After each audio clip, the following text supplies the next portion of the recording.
Hello guys, good morning. ഇന്ന് good morning തുടങ്ങിയിട്ടാണ് തുടക്കം. കാരണം ഇന്ന് എൻ്റെ എല്ലാ ജോലികളും കഴിഞ്ഞതിന് ശേഷമാണ് ഞാൻ കുളിച്ചത്. അതുകൊണ്ട് തന്നെ കുറച്ച് വെയിലൊക്കെ വന്നിട്ടുണ്ട്. വെയിൽ വന്നിട്ട് കാണുമ്പോൾ പെട്ടെന്ന് എനിക്ക് നൊസ്റ്റു അടിച്ചിട്ട് ഇങ്ങനെ നിന്നതാണ് കേട്ടോ. കാരണം പണ്ട് സ്കൂളിൽ പോകുന്നതൊക്കെ എനിക്ക് ഓർമ്മ വന്നു.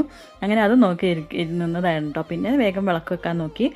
കാരണം ഇന്ന് എല്ലാം കഴിഞ്ഞിട്ടാണ് വിളക്കൊക്കെ വെച്ചത്. ഇന്ന് മക്കൾക്ക് സ്കൂളിൽ ചോറ് കൊണ്ടുപോകണ്ടെന്ന് പറഞ്ഞു. അപ്പോൾ പിന്നെ ഞാൻ എന്ത് ചെയ്തു, ദോശ ഉണ്ടാക്കിയിരുന്നു. ദോശയും തക്കാളിക്കറി അത് എന്നെ കൊണ്ടുപോകാൻ കൊടുത്തു. കാരണം എന്താണെന്ന് വെച്ചാൽ അവർക്ക് പെട്ടെന്ന് കഴിക്കാൻ പറ്റുന്നില്ല. ലഞ്ച് ബ്രേക്ക് ആകാത്ര സമയം കിട്ടുന്നുള്ളൂ.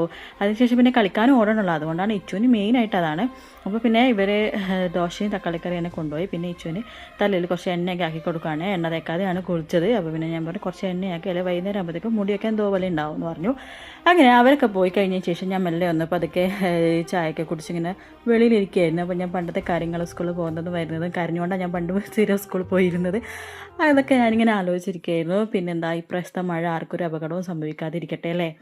അതിനുശേഷം ഇതാ ഞങ്ങൾ പലേരി അമ്പലത്തിലേക്ക് പോവാണ്. ഇടയ്ക്കിടയ്ക്ക് അമ്പലത്തിൽ പോവാറുണ്ട്. എന്നാലും ഇന്നോ ഒന്ന് പോവാൻ വെച്ചു. കാരണം രാവിലെ മഴയൊന്നുമില്ല, കുറച്ച് വെയിലൊക്കെ കാണുന്നുണ്ട്. അപ്പോൾ പിന്നെ ഞാൻ വിനീഷേട്ടനും കൂടിയിട്ട് ഒന്ന് അമ്പലത്തിലൊക്കെ പോയിട്ട് വരാമെന്ന് വെച്ചു. അപ്പോൾ അങ്ങനെ 2 വീലർ തന്നെയാണ് പോകുന്നത്. കണ്ടോ, നല്ല കാലാവസ്ഥയാണ്. പക്ഷേ ഈ 2 കാലാവസ്ഥയും വരുമ്പോൾ പെട്ടെന്ന് മനസ്സിലേക്ക് എന്തൊക്കെയോ കാര്യങ്ങൾ ഓർമ്മ വരുന്നില്ല. രാവിലെ ഉണ്ട് എനിക്ക് എന്തൊക്കെയോ ഒരു നൊസ്റ്റാൾജിയ ഫീൽ ചെയ്യുന്നത്. സ്കൂളിൽ പോകുന്നത്, കോളേജിൽ പോകുന്നത്, അങ്ങനെയൊക്കെ എൻ്റെ ഫ്രണ്ട്സിനൊക്കെ എനിക്ക് ഓർമ്മ വരുന്നത്. പിന്നെ അതിനുശേഷം വഴിപാട് കഴിച്ചു, നെയ്വിളക്ക് കഴിപ്പിച്ചു. പിന്നെ വേറൊരു വഴിപാടുണ്ടായിരുന്നു, അതൊക്കെ കഴിപ്പിച്ചു. അങ്ങനെ ഇതാ നെയ്വിളക്കിൻ്റെ ഷീറ്റൊക്കെ മുറിച്ച് ഞങ്ങൾ നല്ലോണം പ്രാർത്ഥിക്കുകയൊക്കെ ചെയ്തു. അങ്ങനെ ഇതാ ഇടയ്ക്കൊക്കെ ഇങ്ങനെ അമ്പലത്തിൽ പോകുമ്പോൾ നല്ല സുഖം കേട്ടോ. പ്രത്യേകിച്ച് ഈ മഴയുള്ള സമയങ്ങളിൽ അമ്പലത്തിൽ പോകുമ്പോൾ നല്ലൊരു എന്താ പറയുക, ഒരു നല്ലൊരു പോസിറ്റീവ് എനർജിയും കൂടി കിട്ടും. അങ്ങനെ അമ്പലത്തിലൊക്കെ പോയി ഇതാ അവിടെ നിന്ന് പിന്നെ പൂജ ചെയ്യുന്നുണ്ട്. കുറച്ച് നേരം അവിടെ ഇങ്ങനെ വെയിറ്റ് ചെയ്യേണ്ടി വന്നു പ്രസാദത്തിന് വേണ്ടിയിട്ട്.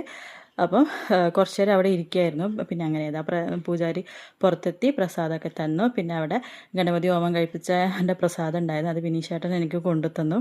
അപ്പോൾ അങ്ങനെ ഞാനതെടുത്ത് കഴിക്കുകയായിരുന്നു കേട്ടോ. നല്ല ടേസ്റ്റ് ഉണ്ട്, എനിക്ക് ഭയങ്കര ഇഷ്ടമാണ് കേട്ടോ. ഗണപതി ഹോമത്തിൻ്റെ പ്രസാദവും പായസമൊക്കെ നല്ല ടേസ്റ്റാണ്. പക്ഷേ അധികം കഴിക്കത്തില്ല, കുറച്ചേ കഴിക്കത്തുള്ളൂ. അത്രയും ഒന്ന് ടേസ്റ്റ് ചെയ്യുന്നത് മാത്രമേ ഇഷ്ടമുള്ളൂ. പിന്നെ ഇതാ വീണ്ടും ഞങ്ങൾ പോവുകയാണ്, വീട്ടിലേക്ക് പോകും. അപ്പം വീട്ടിൽ പോകുന്നതിന് മുമ്പ് എന്താ പറയുക, കുറച്ച് പച്ചക്കറി, ഉള്ളി, പാല്, അങ്ങനെയൊക്കെ കുറച്ച് ഐറ്റംസ് വാങ്ങിക്കാനുണ്ടായിരുന്നു. അപ്പോൾ അതൊക്കെ വാങ്ങി ഞാൻ വിനീഷേട്ടൻ റിട്ടയർഡായി വന്നതിന് ശേഷം പച്ചക്കറി വാങ്ങും കുറേ ആയി അങ്ങോട്ട് പോയിട്ട്. അപ്പോൾ അവരൊക്കെ പറയായിരുന്നു, എന്താ ഇപ്പോൾ കാണുന്നൊന്നും ഇല്ലല്ലോ. ഞാൻ പറഞ്ഞു എനിക്ക് പണിയെടുപ്പിക്കാൻ ഒരു ബംഗാളിനെ കേട്ടിട്ടുണ്ട്, ആ ബംഗാളി ഞാനിപ്പോൾ അയക്കാറൊക്കെ പറഞ്ഞു. പിന്നെ നേരെ ചിക്കൻ വാങ്ങാൻ പോയി, കുറച്ച് ചിക്കനും വാങ്ങി. അങ്ങനെ ഇന്നത്തെ ദിവസം ഇത്രയേ ഉള്ളൂ. ഇത് നമ്മുടെ വീടിൻ്റെ അടുത്തുള്ള കേട്ടോ. അപ്പോൾ